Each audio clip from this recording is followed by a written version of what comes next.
Hindi.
ayaw pumasok. Kung totoo, sino dito ayaw pumasok? Kakakatay. Okay, marami. Noon, kahit gusto rin man nilang mag-aral, ay hindi nila magawa sapagkat wala silang pera, wala silang, ang nakapag-aral dati ay kung sino ang may position sa lipunan. So dati, ang mga dati-dati pa, bago pa dumating ang mga Amerikano ay wala pang public school. So walang public school, puro private school lang. Kung saan ang mayayaman lamang ang nakakapag-aral o kung sino man yung may posisyon sa lipunan ang nakakapag-aral. So kung lang ang nagtuturo, ang marunong magsulat o marunong magbasa. So paano nga ba natututo dati ang mga bata? So natututo dati ang mga bata sa kanilang mga magulang. Halimbawa, kapag tatay ay nangingisda, ang anak na lalaki ay tuturuan ng tatay kung paano mangisda. O ang nanay naman ay mananahe, ang anak na babae naman ang tuturuan kung paano manahe.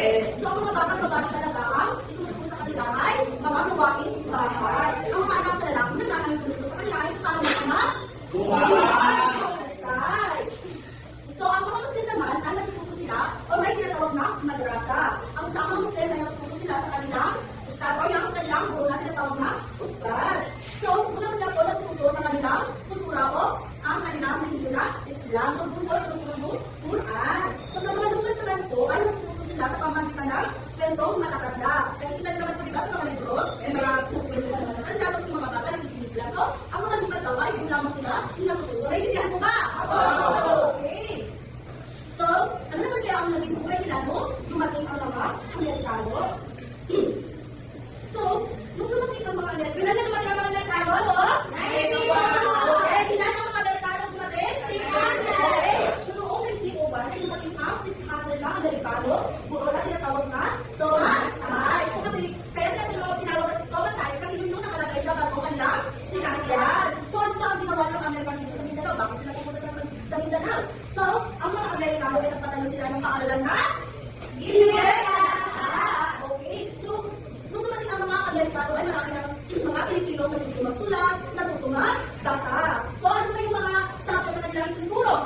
English, Math, Science. Bakit naman English ang kanilang tinuturo? English sapagkat ang Amerikano ay English ang kanilang lengguwahe, mahusay. So, kaya yun ang English ay yun ang sabi na kanilang kanilang tinuturo. So, hindi lang po English ang kanilang tinuturo. Tinuturo nila yung math at science. Kaya marami rin mga batang Pilipino ang natutuwa bilang. At saka marami rin mga batang natutunan nila yung mga naalalaman or napakapalalaman sa science. So, nagtayo sila ng building o public building sa iba't ibang lugar. So, di ba maganda yun? Nag-influensya ng mga Amerikano sa atin dito sa Mindanao? Yes, maganda po. So, ano nga ba yung pagbabago? Everybody? Pagkasa? Maraming bata ang nakapag-aral na natuto ng English at ibang kaalaman. May mga Pilipino na naging guro. Okay? So, sabi ko kanina ay, simula dumating ang mga Amerikano ay marami ng bata natutong magbasa at magsulat. So, natuto rin sila magsalita ng Ingles. So, simula dumating ang mga Amerikano, hindi na tayo natawag na mangga kasi marunong na tayo magsulat at magbasa.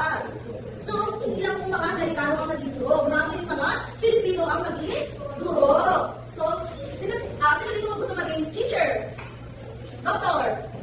Okay. So, yung mga profesyon na yan ay pwede na pong makuha, pwede na pong maaari na pong makamit sapagkat ay dahil na tayong pag-aralan at nakapag-aral na po ang lahat ng libre. Okay.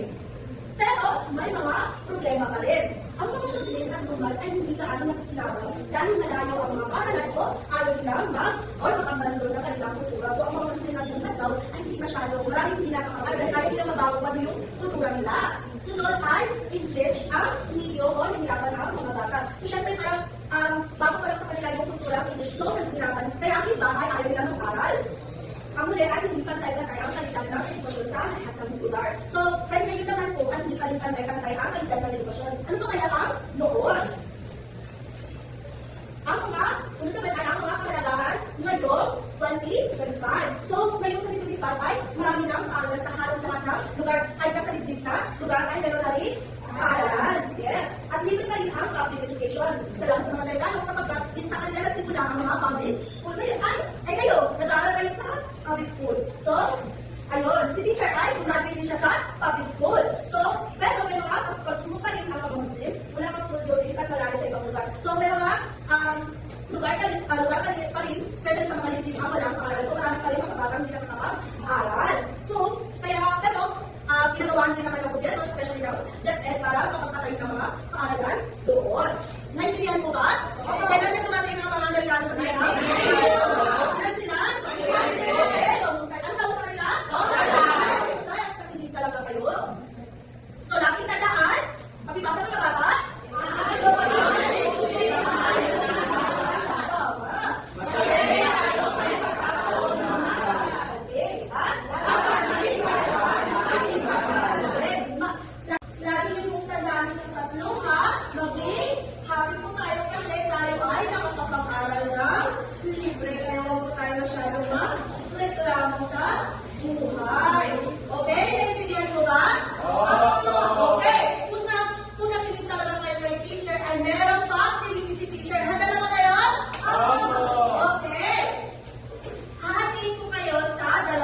Ito, group 1 at ito naman ang group 2. So, magpumili kayo ng 5 representative kada grupo. Kada grupo. Sige, pili mo na kayo. Madali na ito pang pili-pili teacher. Kung talagang nakinig kayo ay kung masasagutan nyo ng madali. Ito. May ballpen ba kayo? Wala. Dapat meron. Dapat nag-aaral kayo ay meron kayong ballpen. So,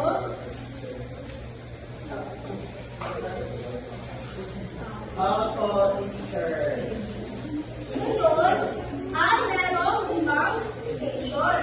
Kada station ay paunahan kayo kung sino ang makakahula ng tamang sagot. Kung sino ang tapos na ay at naman ang sagot. Maliwanag po? Handa na ba kayo? Okay. Wow! Relax lang po na.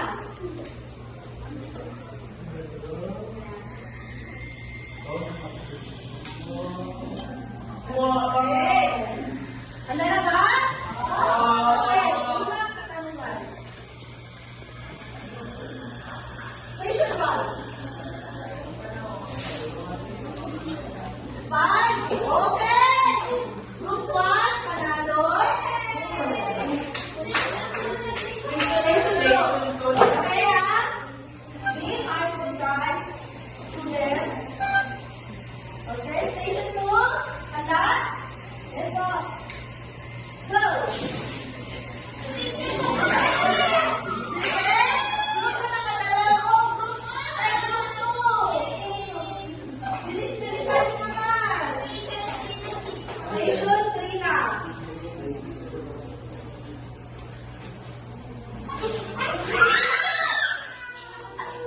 Group 2 na una.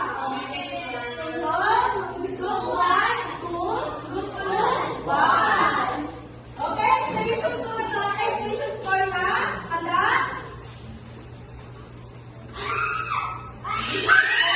Okay, naunaan? 1.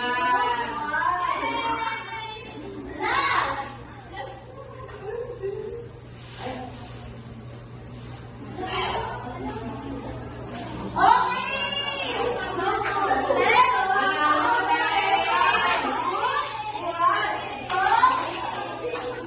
Alam niyo ba yung Angel Club?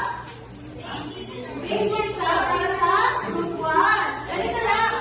1, 2, 1, 2, 1, 2. Okay, ha? Okay naman? 1, 2, 1, 2. Okay, very good. Ang ganda bang lahat para sa ating pagkakaya? Baka!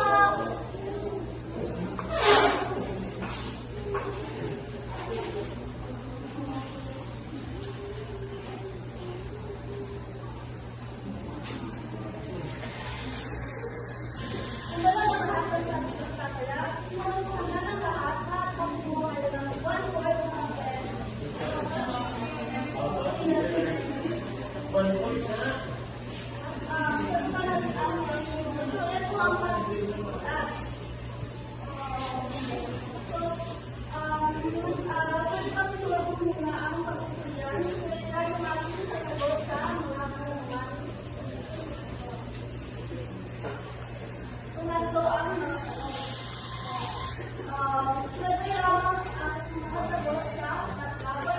Susunod na lamang ay sagot lang. So, bibigyan ko lamang kayo ng mga minuto para tapusin ang ating pagkakaya.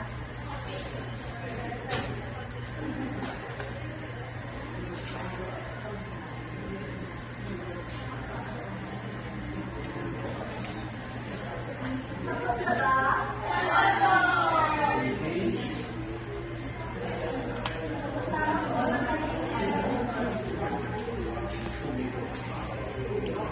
Wow!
Thank you.